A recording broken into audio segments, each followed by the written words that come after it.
Bieito Pérez é arqueólogo, e eu destaquei así algunhas cousiñas por aquí. Conservador do Museo Nacional de Arte Romano de Mérida, foi xefe do Servicio de Arqueoloxía da Xunta de Galicia durante un tempo, dirixiu campañas arqueolóxicas no asentamento galaico romano de San Cibrán de Las, que esta mañán se mencionou aquí tamén actuacións arqueolóxicas na Alcazaba de Mérida. E eu tamén quero destacar que foi un dos coordinadores e un dos colaboradores para a Lei de Patrimonio de Galicia, Cultural de Galicia, do ano da Lei de 1995, e que tamén foi o coordinador do equipo redactor do dossier para a declaración do patrimonio da Patrimonio da Humanidade da Muralla de Lugo. Benvido, moitas gracias. E ora presento moi rapidamente a Manuel Gallego, que a verdad, pois, sin desmerecer a ninguén, pois a traxectoria súa e a súa carreira pois está chea de premios.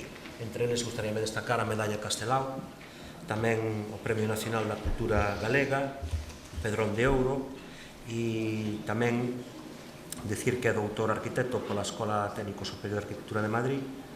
E creo que así con estas pinceladas creo que é suficiente, e sin máis, pois deixo a súa palabra. E o título da ponencia é Museo das Peregrinacións de Santiago. Moitas gracias por vir a Boiro, por aceptar a invitación do comité organizador, e tamén como representante, ainda que non aquí oficialmente do Concello, tamén en nome do Concello vos dou as gracias. Cando queiran. Boa tarde a todos. Tal como tiñamos previsto entre Manolo e eu, pois a parte importante do proxecto desta intervención é a que corresponde a Manolo, porque nos vai explicar pois o seu proxecto, o proxecto arquitectónico que está levando a cabo no antigo edificio do Banco de España para adaptalo para o novo Museo das Peregrinacións e de Santiago. Eu faría un xeito de introducción, recordando algunhas cousas que poden ser que son obvias e que, a maioría dos presentes posiblemente as coñezan, pero, que quizá a veces non estea de máis que vayamos refrescar. E despois, xa a continuación, Manolo xa nos explicará o proxecto tan interesante que creo que nos vai gustar a todos. Eu comentaba que empezaría con un tema, con unhas generalidades, recordar que o Museo das Peregrinacións non é unha cousa nova que nace agora. O Museo das Peregrinacións, eu aí fixen unha especie de resumo de 60 anos de vida desta institución, nesas 4 columnas, véndoas, chama a atención varias cousas. Primeiramente, no ano 1951, que é cando se crea, é un museo de titularidade municipal, coa colaboración da Dirección General de Bellas Artes da Administración Central, que se denomina Museo de Santiago e das Peregrinacións. Pasándonos só nesa columna, podemos ir facendo unha radiografía que creo que é interesante da vida desta institución. A partir do 57, o Concello desenténdese completamente desta institución e pasará a mans da Dirección General de Bellas Artes, e a partir dese momento, que no ano 63, cando o Ministerio asume esa responsabilidade, empeza a denominarse Museo das Peregrinacións. Hai unha etapa moi interesante que non sabemos o porqué, denomínase Museo Nacional das Peregrinacións. Nunca tuvo tal nomeamento oficial, non hai un respaldo legal, pero chamouse así. E chegamos ao ano 2007, en que hai un novo cambio de nome, que é o nome que ten actualmente, e que sería, vedes aí, Museo das Peregrinacións e de Santiago. Un pouco un totum revolutum, porque a veces, cando teño que asinar o pé dun escrito, xa non sei se poñer Museo das Peregrinacións, Museo das Peregrinacións e de Santiago, Museo de Santiago das Peregrinacións, e aparte de todo, vedes aí que ten, parece que uns números romanos, que abreviaturas de Museo Nacional, Centro de Documentación, Investigación e Interpretación. Bien. Seguimos con generalidades, e creo que é interesante destacar o carácter desta institución, porque moitas veces confúndese este museo con outras iniciativas. Entonces, hai que destacar que é un servicio público, estuvo sempre, foi unha dependencia da administración pública, primeiramente de titularidade municipal, logo pasou á administración central, agora está xestionado pola administración autonómica, a súa titularidade sigue sendo da Administración Xeral do Estado, e ten un carácter social e cultural. A finalidade cultural e patrimonial, o acopio, a custodia, o estudo, a difusión, etc. É un ámbito internacional, que isto é unha das características desta institución. Ten un contido temático que é transnacional, que non se circunscribe a unhas fronteiras territoriais delimitadas. Non é un museo municipal, non é un museo comarcal, non é un museo provincial, senón que o que dá o contido territorial deste museo, que sería o seu ámbito territorial, o seu ámbito é este ámbito internacional do seu contido temático. Ten unha clara vinculación coa historia da cidade. Santiago nace e medra á sombra da peregrinación. E, por último, naturaleza laica e civil. Parece unha perogrullada, pero sempre nos encargamos de destacalo porque en moitas ocasións, cando invitan ao director do Museo das Peregrinacións a algunha conferencia, a algún sitio, están agardando que chegue un señor con un alzacuellos e que vai a falar algo das peregrinacións e tal. E si, nós, claro, podemos falar das peregrinacións, pero como un fenómeno cultural, antropolóxico e histórico. Bueno, no cuadro anterior, que pasaba no primeiro cuadro, que pasaba así moi rápido, había unha pequena historia que o museo estuvo pechado ao público ao longo de 45 anos, creouse no 51, ábrese ao público de maneira definitiva no ano 1996 e a partir de aí empezamos a funcionar. É un museo con múltiples problemas de todo tipo. O museo non se podía abrir porque non tiña personal, entonces non se podía abrir, entonces se non se podía abrir para que comprar pezas, se non tiña fondos, pois non se podía abrir, etc. Desde o momento en que se abre no ano 96, despois de 45 anos pechado ao público, pois plantexámonos unha definición dunhas estrategias que se vai facer con esta institución. Entonces, aquí, de forma moi breve, vou resumir o que serían estas 4 estrategias que nos plantexamos nese momento, que foi solucionar o problema da falta de espazo, redefinir o papel do museo, conformar unha nova institución e procurar unha colección coherente. Imos velos de maneira moi rápida. Vedes, o edificio que ocupa nestes momentos o Museo das Peregrinacións de Santiago é o que se coñece como Casa Gótica, un edificio do século XVI, en torno a 1.600 metros construídos aproximadamente, e cun área expositiva de en torno a 500 metros.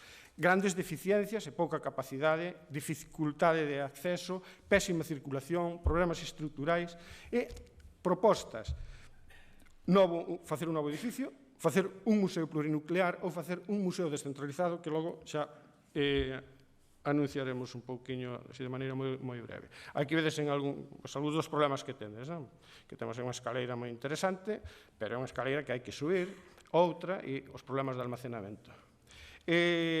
Do que imos falar logo máis adiante, pois a situación esta parece que se está solucionando. Entonces, a parte do museo actual, o sea, do edificio actual, estáse traballando no Banco de España, estáse traballando tamén ao mesmo tempo nesta casa, nesta fachada, que nos pode dar un alivio, ainda que só son escasamente 500 e pico metros cuadrados, pero que si nos pode dar un alivio para poder ampliar o museo. Vedes aquí, isto é o territorio que imos ganar, un territorio estratégico, situado na Praza de Praterías, enfrontado de forma arquitectónica coa catedral, non de outro xeito, e creo que a institución vai ganar neste sentido. O segundo dos puntos, que era o redefinir o papel do museo, pensábamos que era importante deixar claros 3 aspectos. Primeiro, que o museo tiña que ser un axente activo nas programacións xacobeas, polo seu contido temático. Non debía ser, como viña sendo sempre, un almacén para prestar pezas para que outras institucións fixesen as súas exposicións á marxe do museo. Eso era impepinable. En segundo lugar, tiña que ser un centro de referencia internacional sobre o fenómeno universal da peregrinación. Non debe ser un convidado de pedra, porque como é o Museo das Peregrinacións, pois que vai e tal. Debe ter o seu peso. E, por outro lado, un centro de referencia sobre recursos culturais da cidade de Santiago de Compostela. Non debe ser un almacén de restos arqueolóxicos. Este segundo dos apartados, o tema da redefinición do papel do museo, é posiblemente, creo que é o único que non se conseguiu ata o momento. Non se conseguiu, bueno, vedes, esta é unha gráfica evolutiva dos orzamentos do Museo das Peregrinacións de Santiago do ano 2004. Situámonos no ano 2010, que foi o ano pasado. Curiosamente, ano santo, o museo é o Museo das Peregrinacións, o museo está en Santiago de Compostela e pois sufriu unha reducción dun 71% nos seus orzamentos. Aquela pretensión que tiñamos vese completamente cercenada. Ou que sexa un almacén tamén de fondos arqueolóxicos e aos que non se lle poida sacar ningún partido máis que estean custodiados aí. Eso é algo que non queremos. O terceiro dos apartados, eu vou moi rápido porque creo que Manolo é o que ten que explicarnos aquí as maiores novedades, é conformar unha nova institución. Temos que partir do seguinte feito. A misión dun museo. A misión dun museo qual é? A misión dun museo non é conservar, non é investigar. A misión dun museo é transmitir coñecemento, difundir ese coñecemento de acordo co seu contido temático. Se esa é a misión do museo, o museo debe xerar coñecemento para poderlo transmitir. Por eso pensamos, propuxemos, e así o aceptaron, que o museo se constituíse nun centro museístico nacional, nun centro de documentación, investigación, interpretación das peregrinacións de Santiago. Pensábamos que era unha batalla moi difícil, e, bueno, pois por fin conseguiuse. Tiría os fins desta institución, sería mostrar a peregrinación como fenómeno universal, promover o coñecemento da peregrinación xacobea e o Camiño de Santiago, mostrar o nacemento e evolución da cidade de Santiago. Aí están os tres contidos temáticos principales: a peregrinación como fenómeno universal, a peregrinación xacobea e o Camiño de Santiago, en segundo lugar, e en terceiro lugar, a cidade de Santiago, como en cuanto meta de peregrinación, que ese é un punto que hai que destacar. Logo, xerar un proceso permanente de interpretación de cidades do feito de Xacobea, reunir, documentar, investigar, etc. Isto, a quen lle interesa, o Real Decreto 1293/2007, recolle todo isto. As funcións, as normais dun museo e dun centro de investigación e interpretación. Conservar, a conservación dos bens culturais custodiados, catalogación e documentación destes bens, a investigación sobre o seu ámbito temático, a exhibición permanente e ordenada, a adquisición, etc. En cuarto lugar, intentamos procurar unha colección coherente. Xa vimos como nos 45 primeiros anos de vida do museo non se adquirían fondos porque o museo estaba pechado e como non podía abrir porque non tiña personal, para que se iban a adquirir fondos. E unha vez que se abriu ao público xa de forma permanente, no 96, realizouse un programa de coleccións. Entón, con este programa de coleccións, fixose un estudio do significado e da potencialidade de toda a colección. Entón, as características da colección do Museo das Peregrinacións. Que temos ali? Os fondos son moi variados. Hai escaseza de obras excepcionais. Non hai unha obra que sea excepcional. Hai o Juan de Flandes, ou Juan de Juanes, hai algunhas cousas que son importantes, pero excepcional non hai nada. A historia tampouco é excepcional, que é a cousa de todos os días. Pero temos algunhas coleccións moi relevantes. Por exemplo, en iconografía xacobea, podemos decir que temos a mellor colección de iconografía xacobea, ou sea, iconografía do apóstol Santiago, que hai hoxe no mundo. E temos unha boa colección de Cibeche, non se pode comparar coa de Pontevedra, pero nestes últimos anos incrementouse sustancialmente. A partir do ano 96 empezan a detectarse os valeiros no discurso, esas ausencias que hai nas coleccións, e empeza a incrementarse a colección. O museo transfírese no ano 1995 á Xunta de Galicia, e o Ministerio de Cultura deixa de ingresar calquer tipo de fondo. Entón, todos os fondos que entran desde o ano 95 son depósitos da Xunta de Galicia. Bueno, desarrollamos tamén uns criterios para a adquisición de fondos, porque non todo o que se ofrece hai que compralo, hai que economizar, lóxicamente, non? E os recursos, sobre todo nestes tempos que escasean tanto, pois hai que ter unhas directrices moi claras a hora de que é o que se vai meter na colección do museo. Entón, bueno, pois completar, sen repetir, as coleccións xa existentes, cubrir os valeiros do contido temático e do discurso, ofrecer unha visión actual e contemporánea da peregrinación. Non podemos explicar sempre a peregrinación como a peregrinación medieval. Non, a peregrinación é un fenómeno actual que ten que estar presente nun museo, pero, ademais, a día de hoxe, o que pasa o mesmo que a medieval. Reforzar a dimensión internacional do museo cunha colección tamén axeitada, e os fondos documentais e bibliográficos relacionados co seu contido temático, logo fondos que contribúan a reforzar esa idea de centro de documentación e investigación. E, sobre todo, unha cuestión que pasa, sobre todo, os que nos dedicamos ao mundo dos museos, imos buscando os valores artísticos nos fondos que queremos incorporar á colección do museo, e olvidamos moitas veces das cousas, das minucias.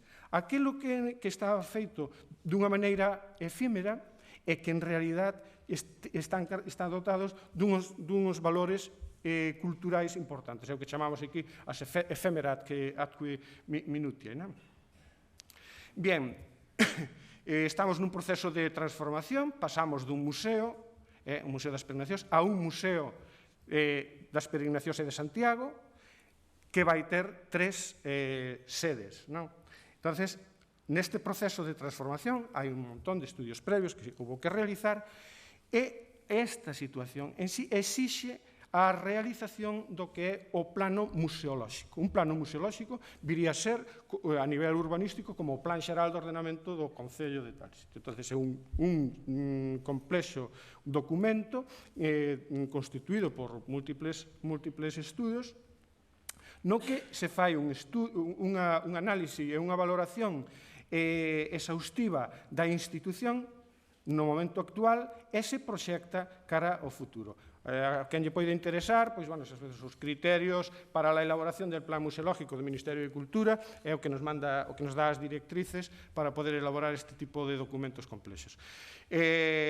Nos, no ano 2009, rematouse o plano museolóxico con o estudio conceptual da institución e análise e evaluación da institución. Aquí fixose un estudio profundo da historia e do perfil do museo, das coleccións, da arquitectura preexistente, estamos falando da Casa Gótica, a exposición permanente, os problemas que ten, a difusión, as medidas de seguridade, recursos humanos, económicos e unha avaliación final. Imos resumir as 2.000 páxinas que debe constar este documento nestes 6 puntos. Primeiro, vimos que era claro a necesidade de normalizar a institución, unha institución que estuvo 45 anos pechada, que ten multitud de problemas e que agora ten unha normativa, pero que está sin adaptar a esa normativa, é necesario normalizala. É necesario unha estruturación consonte a esa normativa xurídica. A necesidade de aproveitar o potencial, é un museo que ten moito potencial sin aproveitar, a necesidade de incrementar o impacto social do proxecto, a necesidade de procurar fórmulas áxiles, eficaces e eficientes de xestión, non as actuais, e de aí sai eso. Que proposta de museo? Falamos dun museo plurinuclear a curto plazo, pero non podemos descartar un museo descentralizado a medio e longo plazo. Un museo plurinuclear é no que xa se está traballando, no que estaría o Museo das Peregrinacións con unha sede na Casa Gótica, unha segunda sede no Banco de España e unha terceira sede na Casa do Cabildo. Pero hai que ir máis alá e hai que pensar nun museo descentralizado que, aparte das 3 sedes que pudera ter en Santiago de Compostela, habría que incluir, por cuestións de orde temático, outros asentamentos, como o Castelo da Rocha, Castro Lupario, Iria Flavia, Pico Sacro, Fisterra e quizá algún outro.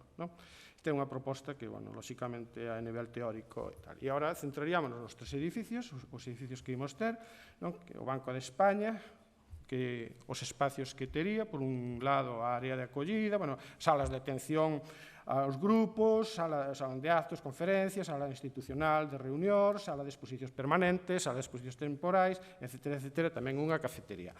Que quedaría na Casa Gótica, no actual edificio do museo? Bueno, pois habría área de acollida, salas de traballo, salas de reunións, biblioteca de investigadores, almacén de bens culturais, os arqueólogos que depositen as pezas no Museo das Peregrinacións teñen que ter un espacio para poder traballar cos restos arqueolóxicos nese sitio, etc. En áreas de recepción de bens, etc. E que está previsto para a Casa do Cabildo? Pois hai unha área de acollida, hai un espacio de representación.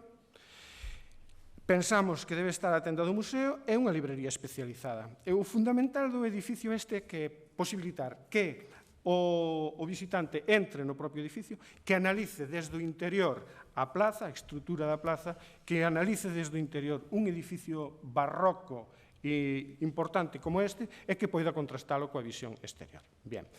Bueno, resumindo, no Banco de España sería o que chamamos o colector de visitantes, eso pensamos.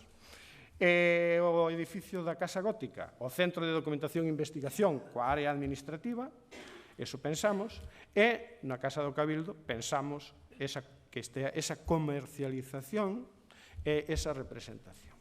Bien, se nos imos meter agora no como se vai organizar a exposición e cuáles van ser os contidos do... Imos ben. Bueno, sí. Pois, teño que dicir que como parte dese documento do plano museolóxico elaboramos o que é o programa de exposición permanente. Neste programa de exposición permanente, tamén seguindo as directrices marcadas polo Ministerio de Cultura. Pero que é este documento? É un documento complexo, pois está constituído, creo que debe ser 2.000 ou 2.000 páxinas do que consta, porque ten inventarios de todos os fondos, etc. É un instrumento que pon as bases para establecer a relación entre as coleccións, o edificio e o visitante. Isto é importante. Cal é o obxectivo? Pois definir as especificacións e requirimentos que afectan á exposición permanente. É dicir, que queremos contar? Iso corresponde aos técnicos, aos responsables do museo. Onde o queremos contar? Con que o queremos contar? Que temos para contalo e para quen o queremos contar? Aí resúmese a filosofía deste documento. Este documento vai servir para que a empresa encargada da redacción do proxecto, da redacción e a execución do proxecto museográfico, nos diga como o hai que contar. Porque nós, como técnicos de museos, non temos a formación suficiente para dicir como hai que contar, para eso hai especialistas, non? Por eso pensamos. Aquí vemos a exposición, enfrontar as coleccións co edificio, co visitante, perdón. E neste documento damos unhas directrices para que a empresa que redacte o proxecto da exposición permanente, pois, bueno, que, por exemplo, nós chamámoslle normalmente exposición permanente, pero hai determinados lugares, xa os saberedes, que falan de exposición duradeira, porque dicen que permanente non é nada, non? Pero, bueno. Entonces, varios aspectos xerais. Destacar primeiro, porque aquí hai moitos... É moi normal que se lle encargue a alguén un proxecto para contar algo e o que nos faga é un libro. E un libro non nos sirve para contarlle algo, un libro non é un museo. Entonces, aquí é unha exposición, a exposición mostra-nos as cousas, non nos narra, para narrar temos o libro, suxire, o libro relata. A exposición evoca, e o libro conta. Temos que ir á exposición, senón teríamos un libro. Hai que optar polo principal. Vedes, ten que estar clara cal é a misión do museo, cales son os obxectivos e cales son as coleccións para poder facer o proxecto. Porque, outro vicio moi frecuente, queremos explicalo todo. Entón, querer explicar todo é garantía de non transmitir nada. Eso temos que ter moi claro. E logo outra cousa, nós non queremos facer un museo da cidade. O Museo das Peregrinacións de Santiago non pode ser un museo da cidade, porque non se pode reducir ao estrictamente local a dimensión internacional do museo. É un museo que contrasta, por un lado, ten un aspecto moi local que é Santiago, en canto meta da peregrinación, é a peregrinación xacobea, a peregrinación como fenómeno universal. Logo, en cuanto a criterios expositivos, que sea o percorrido coherente e fácil, un discurso aberto e actualizable, posto que é necesario actualizarlos nos museos morrense, a simplificar a complexidade. En cuanto a montaxe, que armonizar coa mensaxe que se vai transmitir, que non primen a montaxe sobre as obras, e evitar excesos, que vemos moitos, agora xa cada vez menos, por sorte, nestas exposicións temporais onde a montaxe era o todo e a peza quedaba reducida a un segundo ou terceiro plano.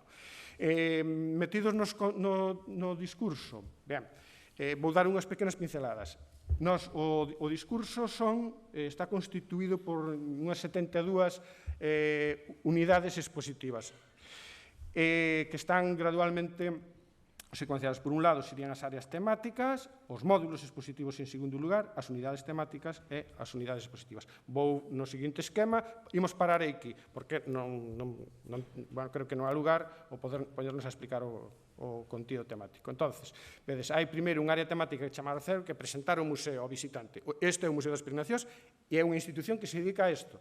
E logo, dicir onde estamos situados. Estamos situados encima do foso que fixo Sisnando II no ano que mandou facer, non o faría, lógicamente, ali no século X. Despois, a peregrinación como fenómeno universal, explicar que é a peregrinación, que é o peregrino, a alegoría da peregrinación, a peregrinación no mundo, a peregrinación cristiá para enlazar xa ca peregrinación xacobea e a partir de aí, Santiago, a historia, a tradición, a lenda, etc. O descubrimento e identificación do corpo, cada unha destes módulos expositivos subdivídese a súa vez en unidades temáticas unidades expositivas, non? E logo, o terceiro dos módulos sería a cidade de Santiago de Compostela, como un lugar de culto, é a evolución deste santuario, o desenvolvemento urbanístico da cidade, e a cidade, pasar da cidade religiosa a unha cidade comercial, o desenvolvemento económico.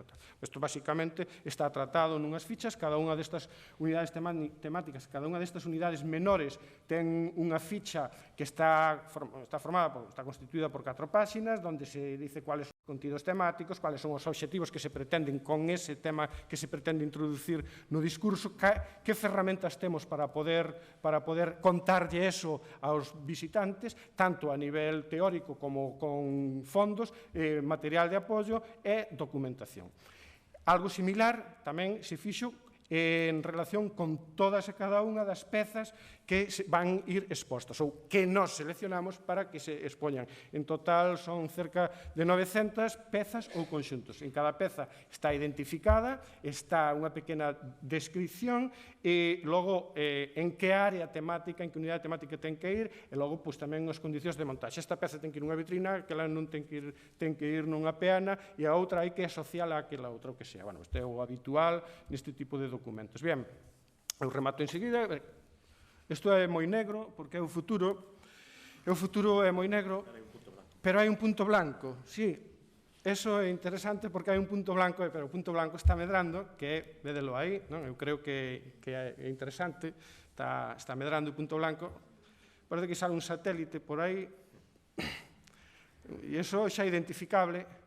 Este é o gran problema que ten o Museo das Peregrinacións de Santiago, que hai outros intereses máis importantes, corremos o peligro de que quede relegado a un segundo plano.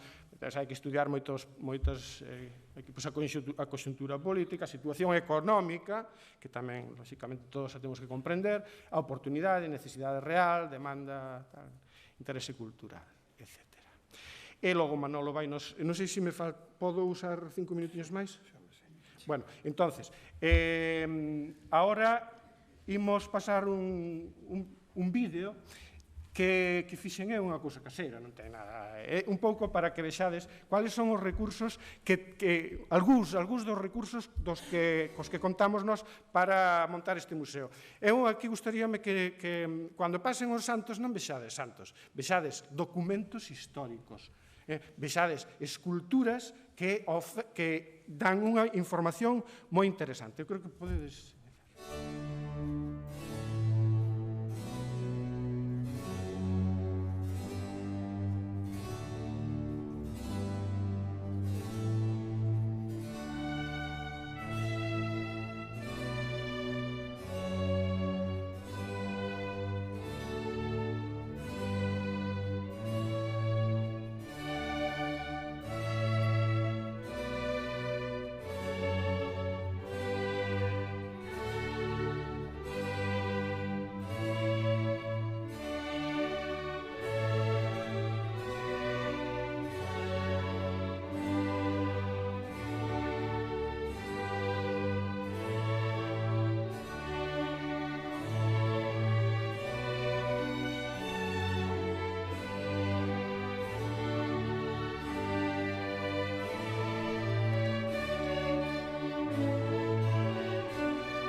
Moitas gracias a todos.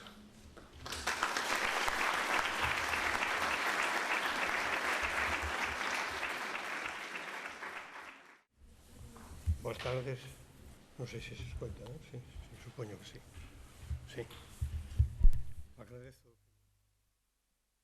a vostedes o que estamos facendo ali no museo, non? A construción do museo, non? Eu non lles vou poñer casi ningunha, bueno, imaxes, pero son de traballo, non sei se oi. Un segundo en poñerte. Que?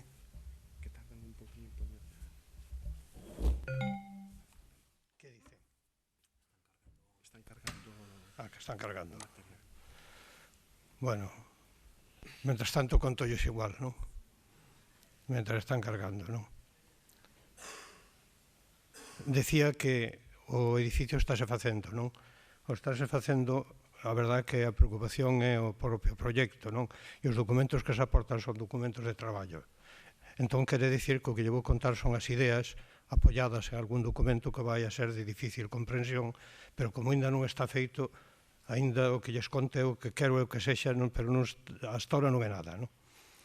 O proxecto este é un proxecto conflictivo dentro do punto de vista profesional, non? É un proxecto conflictivo porque está feito en un edificio conflictivo. É un edificio que é un edificio do Banco de España, antigo Banco de España, que tivo unha polémica importante xa desde o momento que naceu, porque tirou unhas casas que había ali. Hasta tal punto foi a polémica importante que se cambiou varias veces o edificio, parouse a construción del durante moitos anos, empezouse no ano 36, estuvo moito tempo parado, depois volveuse a rematar, sempre con problemas, quitouse a altura, variouse a alineación, e montouse casi unha polémica urbán importante, de tal xeito que hasta hoxe o documento de Santiago, que é moi riguroso nas conservacións e nas proteccións, é o único edificio que dice que se pode facer libre, que se pode facer sin ordenanzas, nada máis que conservando o lumen e a altura. Bueno, isto quere dicir que hai unha sensibilidade importante co tema, non? O obxecto do encargo foi un concurso público, naturalmente, que gallei eu, non? Que había que facer unha memoria explicativa de como se enfocaba o problema e con as ideas de todo o tema, non? A memoria e o concurso era para conservar o edificio que hai, cousa que naturalmente eu, se poidera, non conservaba. Pero ese foi o primeiro atranco de traballar nun sitio que non é da calidade que un está a gusto, non? Bueno, a realidade isto o resolvín pensando que, como decía na memoria do traballo, que Santiago todo é un monumento, non? Se pode entender unha gran arquitectura toda a cidade, non? Toda a cidade casi é un edificio inmenso, non? E partes dese edificio non teñen moita calidade, sen embargo, dentro do conxunto xogan un papel que deben conservarse. Se trata de conservar o ambiente, de conservar o valor que ten, e este edificio está construído en pedra, ten unha presencia xa aceptada polos cidadáns, a parte da polémica, e que eu entendín que se pode entender como unha construción da cidade sobre si mesma ao facer o museo que me pretendía. Sin embargo, no concurso se decía que o edificio tiña que facerse unha restauración ou unha restauración, sí, máis ben blanda e sensible, como dicindo tocando o menos posible, non? Eu no concurso xa explicaba que eso non podía ser porque un Banco de España é un edificio para guardar cartos, protegido, apartado dos cidadáns, e como ben nos de contar ahora tamén Vieito, un museo é aberto á cidadanía, aberto á xente, aberto á cidade, como centro de divulgación, de creación, de investigación, de programación, de lanzar ideas, non? E que entra a xente a verlo, non? Por lo tanto, o artefacto non servía, se servía para unha cousa, non servía para outra. Por lo tanto, había que cambiarlo. Por lo tanto, o único de Blanda se entendía en conservar aquela etapa histórica do edificio, como foi, e engadirlle e ser, no que se lle engada, ser fiel co mundo en que vivimos, na época en que estamos. Así naceu o problema o primeiro problema de traballar no Banco de España, non? Cal é esta? Entón, para entendernos un pouco, vou falar de 3 ou 4 cousas. Vou falar do lugar de traballo, entendido como lugar urbán e lugar concreto que é o edificio, e despois do proxecto en sí, que ideas ten, e ao final tamén irei poñendo algunhas explicacións. Pero o primeiro é o lugar. Un centro, un espacio con tanta polémica, había que investigar profundamente, o máis fondamente posible, a ver que tiña pasado ali para que houbera esta polémica, non? Entón, porque aparecía nos primeiros planos xa do 18, aparecía o espacio da Praza das Praterías, non?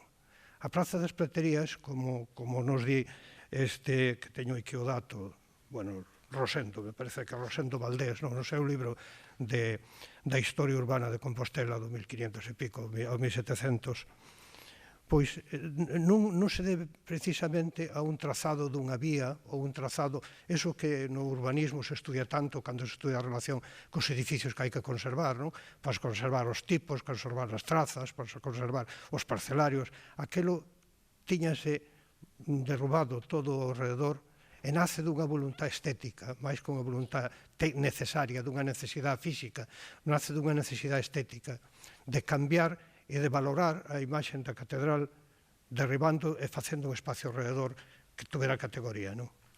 Espacio que se formaliza non só o Cafanto do Cabalo, senón ca construcción do claustro, as fachadas do claustro, despois ca Casa do Cabildo, e aí interveñen Simón Rodríguez, Sarela, interveñen casi todos os Andrade, incluso na Fante do Cabalo, non?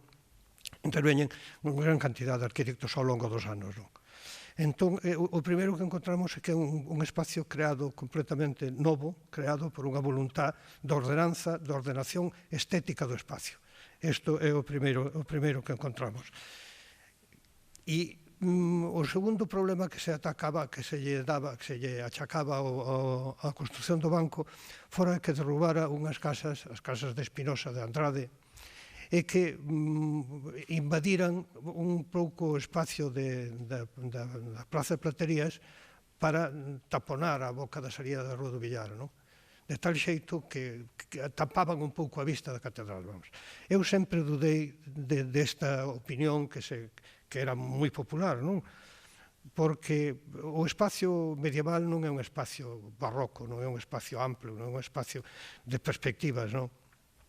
E a fermosura de Santiago é precisamente a construción das grandes fábricas dunha cidade conventual, unha cidade importante, con unhas catedrales e unhas grandes fábricas do poder religioso, non?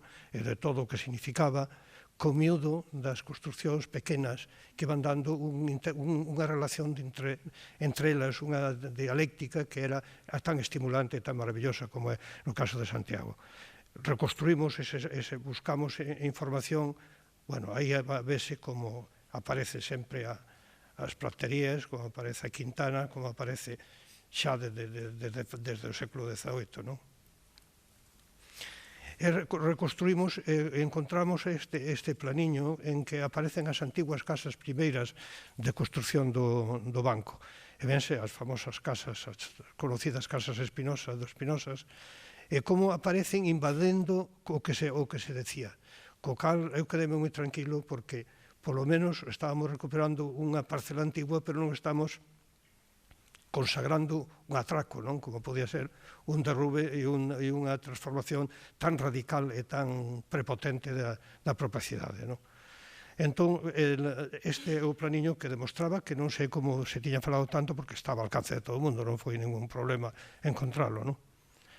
En todos os planos da cidade de Santiago vese como a situación tan extraordinaria que ten o que hoxe é o Banco de España e que antes foi as casiñas da Sarela da Mazán esa, non?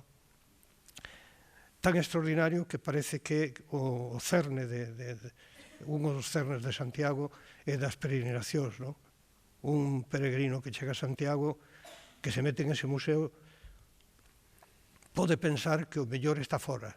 Dice, que vou ver aquí, se teño o máis museable de todo, que todo o ambiente de Santiago e o espírito de Santiago, e a Torre Berenguela, a torre tan maravillosa, casi cunha presencia aplastante sobre o propio edificio, non?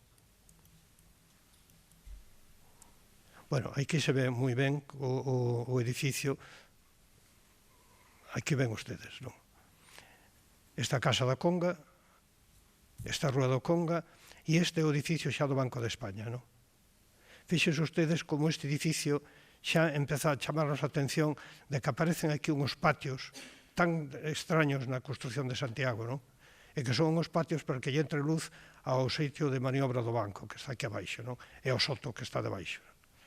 Isto é o primeiro que chama a atención, que nós vamos a intentar correxilo e pedir que se modifique e que nos acepten, pois volver a recuperar o espacio anterior que había, non? Volver a recuperar o espacio anterior que toda a manzana estaba construída.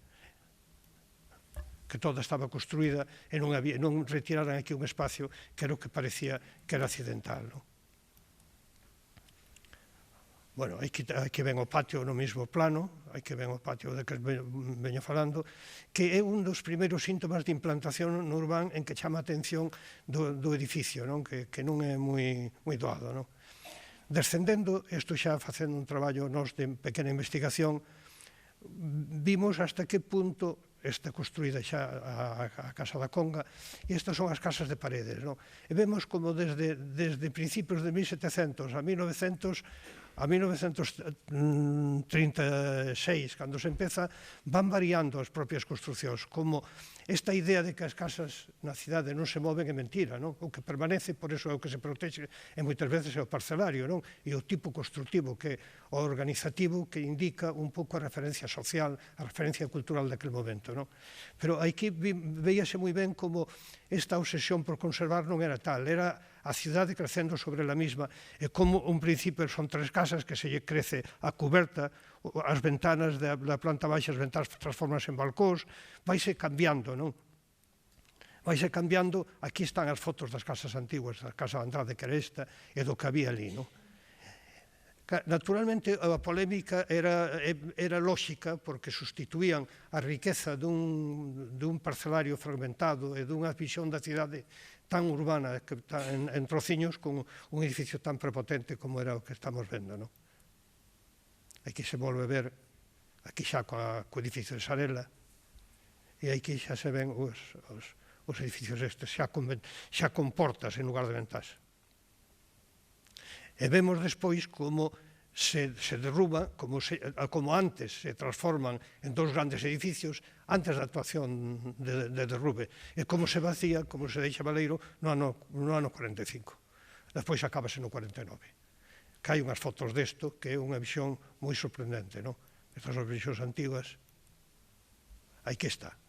Esta é inconcebible, vamos, a Praza das Praterías, a Fonte dos Cabalos, é un espacio aberto completamente, non? Isto é a construción, antes da construción do banco. Quérese dicir que a cidade sempre estuvo construíndose. Sempre se foi facendo. O que é raro é as proteccións que conservan o móvil da cidade, que é cando é un monumento, cando hai que conservar algo máis que eso. Isto é o que eu entendín co que íbamos facer co edificio, seguir construindo sobre ele outra vez. Por eso aceptei o encargo e me presentei o concurso, non só o aceptei, senón que o busquei. E este é o banco. O banco tiña moitos... Este é o banco. A Casa da Conga e o banco. Naturalmente, estes edificios nacen ligados á remodelación do entorno da catedral, non? No entorno da catedral, que despois, nos traballos arqueolóxicos daqui, veunos a dar a explicación, ademais, desta colina que había aquí, desta altura, que se vai baixando e os regatos que van a auga por debaixo, non? Pero o banco nace xa ligado á ordenación de toda Platerías e Quintana, non? Bueno, o banco, cando se traballa en arquitectura para hacer un museo, hai que darlle cabida ao que falou Vieito, non? Que non é nada fácil, non? Pero, fundamentalmente, nun museo, desde o punto de vista da arquitectura, hai varios tipos de espacio. Hai un fundamental que é o espacio expositivo. Espacio que ten que permitir que se vexa e que sea flexible sin molestar. Quere dicir que ten que ter un aire controlado, unha luz controlada, unos filtros controlados. E ao mesmo tempo que todos os aparellos non distraigan tanto que non vexamos, cando coloco unha desas maravillosas pezas, que non as vexamos. Ten que ser un espacio con moita neutralidade, moita flexibilidade, e ten que ser asequible de algún xeito en un orden clarísimo, por unha parte, por a parte técnica, e por outra parte, polos visitantes. E hai que controlar a luz porque expoñemos cousas para que as vexan, para informar, para educar, para investigar, para suxerir, todo o que nos decía Bieito. Pero ao mesmo tempo que están expostas, hai que conservalas. Hai que guardalas da protección dun vándalo e hai que protexelas da luz, porque a luz as queima. Todo o que sea materia viva queima. Por lo tanto, os problemas técnicos son problemas moi importantes. Pero os problemas máis importantes son as circulacións. Os problemas de circulacións que ahora veremos como se intentaron resolver aquí. Un edificio, temos que... Un edificio, bueno, este é a Casa da Conga e este é o museo. Un edificio como este, para ver como se mete o museo, hai que verlo desde dous xeitos. Primeiro, as condicións da súa arquitectura, para non destruíla, a calidad que teña. Ese é un análise que hai que facer por un lado. Por outro, hai que ver verdadeiramente tal como está, sirve para expoñer un museo, porque se sirve hai que deixarlo como está. Eso é o lóxico, dentro do mundo racional, non disparatado. Entón, fixeron os análisis que eu vou facer un resumo moi pequeniño. Bueno, a importancia das platerías que suxería como espacio prolongación do museo, que eu pensaba cando pensaba facer o museo tirando con todo.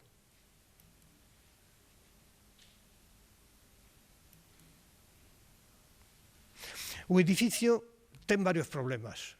Tiña varios problemas evidentes que había que cambiar. Primeiro, o soportal non estaba en contacto ca calle, ca plaza. O sea, que non é soportal, é un falso soportal. E iso é porque había que subirse, para dar por cabaixo había un espacio do banco, que necesitaba ese espacio. Ora rebaixamos o que poidemos, e demoslle accesibilidade. Pero ese era un tema importante, Bueno, isto é a outra parte que se estudiou un pouco para facer eso. O edificio do banco tiña primeiro ese problema. O segundo problema que ten é este patio inglés que ten por aquí atrás, que é o único que sirve para dar a luz ao soto, por aquí.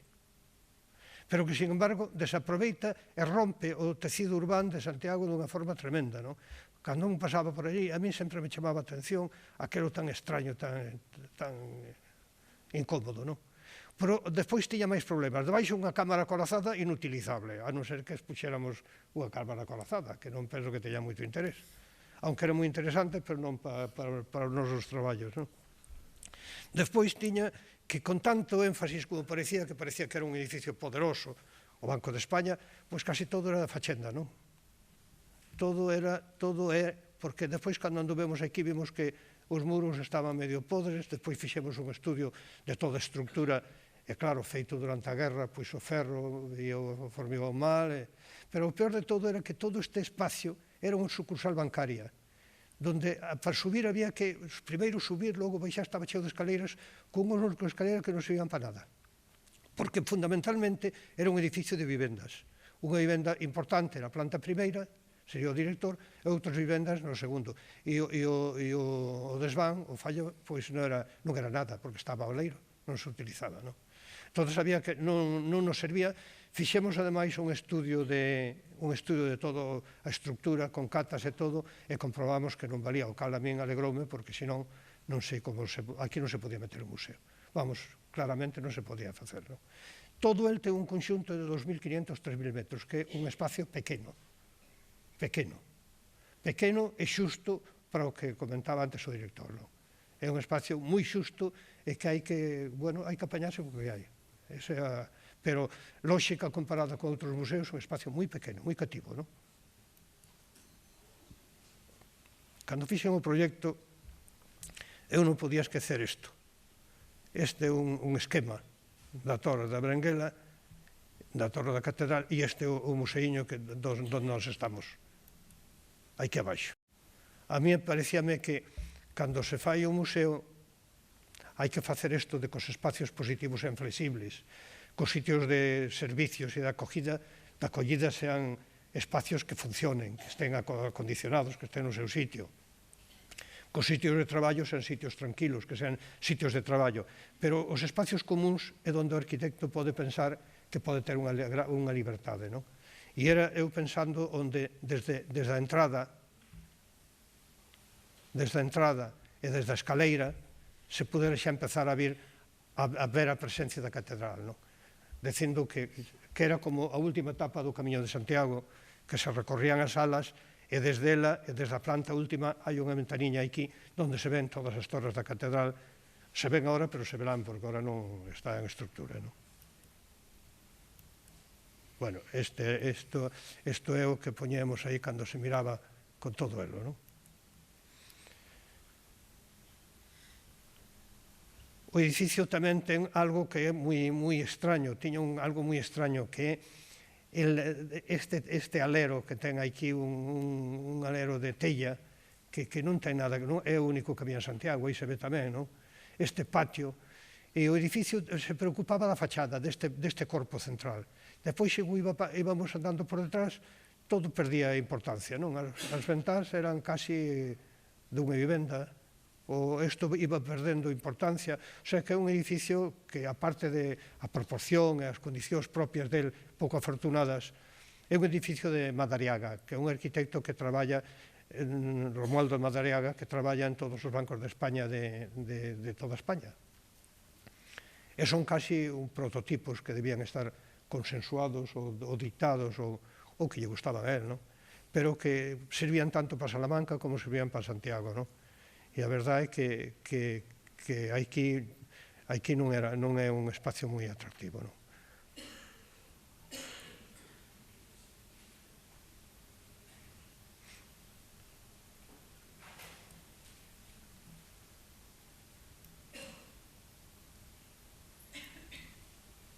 Este é o patio que falaba eu antes, que é tan extraño, non? Que parece no medio de Santiago, que todo tan pechado. Ora recuperamos esta fachada e vimos a línea de fachada con unha nova edificación, non? Este é desde a Rúa do Villar, non? Como se ve o banco.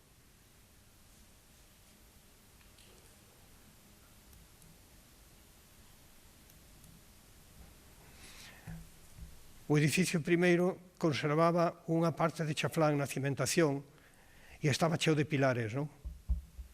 O único espacio grande que tiña é este espacio que era o patio de maniobras, non? Isto non era espacio museable, porque depois este era moito máis cativo.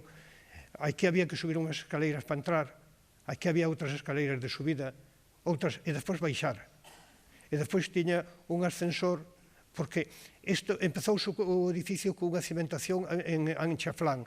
Foi un dos temas da polémica que dixeron eso non pode ser en Santiago, hai que tiralo, e están todas as cicatrices e os restos de baixo, o cal impiden traballar aí, non? Este era a estructura un pouco do xeral do edificio que houve que cambiar, non? Bueno, este é o proxecto que fixemos, non? Que fixen eu. É difícil de explicar así, pero vou explicar con un pouco... Vamos ver. Hai unha entrada xa libre dunha persona con problemas de mobilidade, non? E entra directamente ao museo.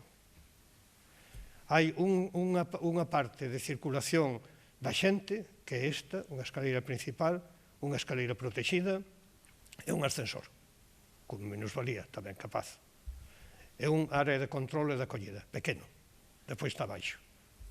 E despois suprímense todos os pilares do medio, non hai pilar ningún.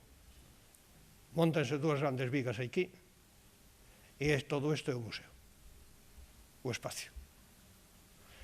Esta parte de aquí atrás, cara á Rúa da Conga, cando fixen o anteproxecto dixeronme que aquí non se excavara porque pensaban que aquí iba a haber algún problema arqueolóxico, non? Porque se pensaba, se o banco se retirou dai, debeu ser porque tivo problemas, non. O banco seguro que non pensou nelo, non? Porque arrasou co que encontrou, non? Aí seguro que foi porque non lles conviña, non? E despois, de norte, de un lado a outro, todas as comunicacións técnicas. Aquí hai un montacargas para subir as pezas, unha entrada de servicio, de material, unha entrada de xente traballadora, e xa grandes portalós que sirven a todo este espacio no centro, libre, todo o espacio expositivo, non? E únicamente por este lado, pola rúa da Conga, hai unha entrada independiente para a cafetería e para os talleres, que aparecen na planta de enriba. Bueno, este é o de abaixo, isto sería o soto, está a planta soto, o sea que aquela escalera que subía por aquí, baixa tamén, baixa por este lado e ven ao soto. E no soto había, ahora direi por que digo había, porque hai un pequeno salón de actos retirado o espacio que non se pudo ocupar, que se debía... Aquí apareceron uns cimentos do 17 ou do 16, das casas que atravesaba, non? Que non lles deron moi tempo, vamos, se documentaron todas, pero se o retiraron, non? Hai un pequeno salón de actos, unha parte de servicio de almacés e de servicio de toda a xente traballadora, cos vestuarios, etc., e o espacio de acollida propiamente porque non cabe, que son os aseos públicos e todo o espacio de entrega de cousas, de guardarropía, etc., e a entrada ao salón de actos. Este é a planta soto. Que pasou? Que cando fixemos a cimentación apareceu aquí, vou señalar a traza que prácticamente é así, vin por aquí, por aquí, por aquí, por aquí, e por aquí, e por aquí, e aquí se perde. Do primeiro foso do recinto de Santiago do século IX. Do século IX que despois está recheo xa no X, e dese recheo é de onde sacamos, en onde os arqueólogos sacaron fundamentalmente o que encontraron, porque sacaron ali moita cerámica medieval e todo eso do escombrera, pois foi unha escombrera no século X. Apareceu isto. Aparecer isto, bueno, as complicacións foron non xa o do edificio, senón apareceron outras complicacións novas, non? Houve que cambiar toda a cimentación de todos os pilares de por aquí. Houve que transformar estes pilares de aquí en un micropilotaxe pegado ao muro e solamente fomos aos sitios onde había algo, que sabíamos que non había nada. Que pasaba? Que cando fixeron o banco rebaixaran, non había resto ningún. O único que había é a traza vertical do corte do muro, do corte do foso. Rebaixaran un 50 toda a rocha, porque isto é rocha todo rebaixaran, e naturalmente quedou o límite rebaixado un 50, pero quedou o límite. O punto máis fondo aquí e levantando cara e atravesando a rúa Xelmírez ao outro lado. E todo isto con un río, enchese de auga completamente. Apareceron unhas cimentacións tamén deste lado, e fundamentalmente isto. Fíxose unha excavación en área, prohibíndose a construción desde esta línea hasta esta, e despois de facer a excavación en área, de comprobar o que había, levantouse a cautela que había para poder continuar o edificio solamente en este cachiño, cortando por aquí, vale, home, por aquí, así, e por este lado de aquí tamén, para poder construir os accesos e poder continuar o edificio. Pero toda a parte central do soto, todo isto, aínda que está construída a cimentación e aquí están respetados os restos, non se fixo nada.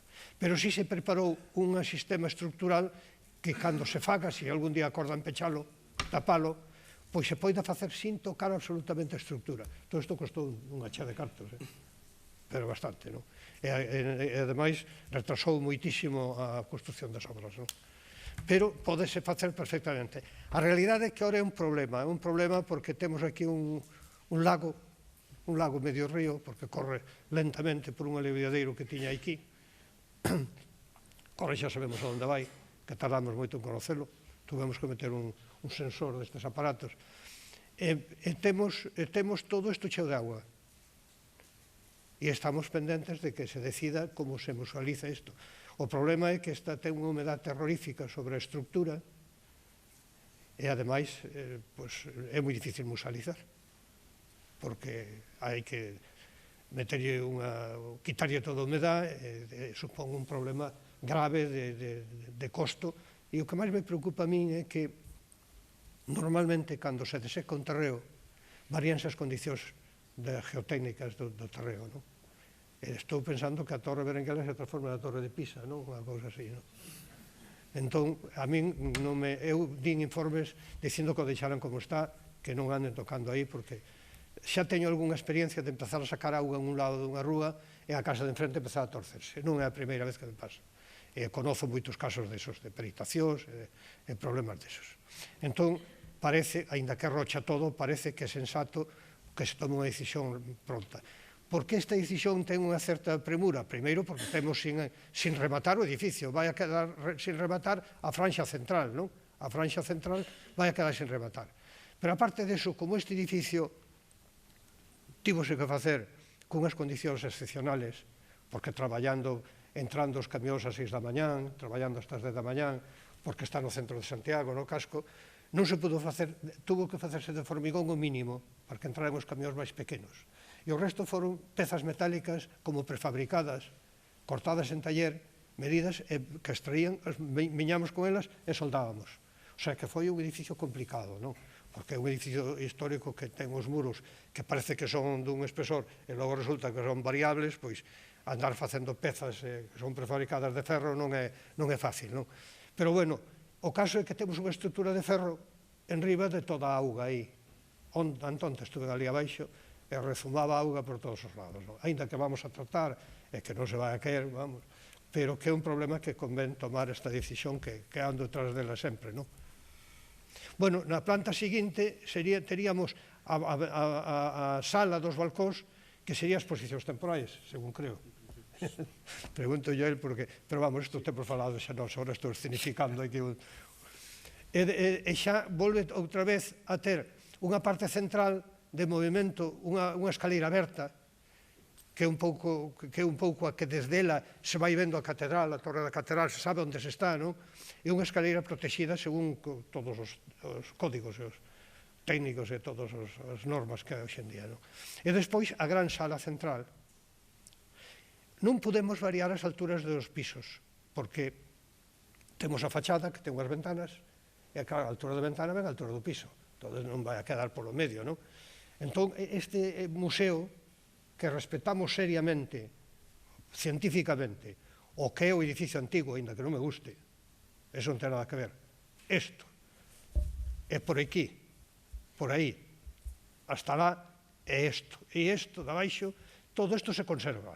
Sin embargo, o novo que nos engadimos, que este cacho de aquí, este cacho que non existía, este cacho se engade completamente diferente. Se engade dun material lixeiro, é o que vai a ter máis vida, porque a cafetería está na parte alta, e aquí hai uns talleres, e aquí vai haber un espacio de traballo, tamén conectado co museo, en fin, é o que vai a dar luz, vai a dar unha imaxe distinta.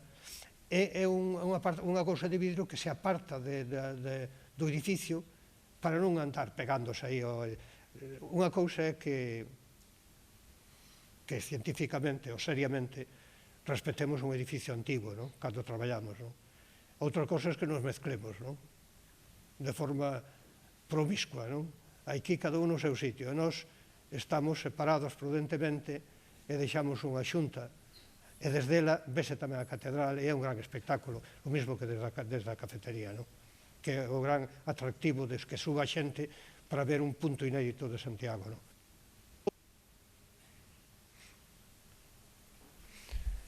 En todo elo, este espacio central é un gran lucernario e, como dicía, al ser espacios tan cativos, aquí hai un gran espacio que é o que dá xenerosidade ao espacio expositivo, que, como dicir, estamos en un museo, pero ten un espacio que sirve de relación a todas as cousas do museo. O espacio de arriba é exactamente igual, pero vai deixando ocos en este que ten doble altura, e no último está a cafetería e os espacios expositivos. É unha trama estructural onde hai unhas escaleiras de visitantes e ao final a parte técnica. E no medio, dun lado a outro, sempre se expón. De tal xeito que entras por aquí e outros entran por aí. Sempre se pode atender sin cruzar as exposicións. Bueno, este é o muro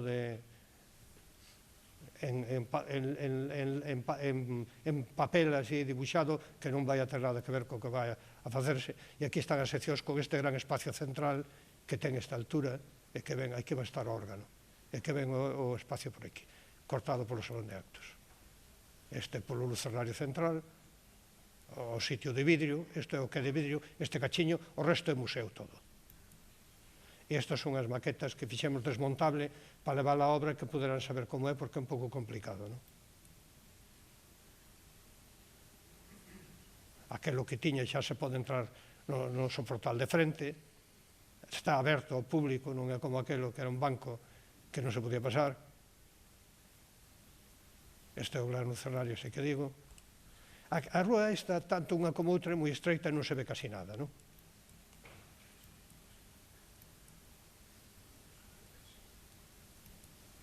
E isto é todo. Moitas gracias.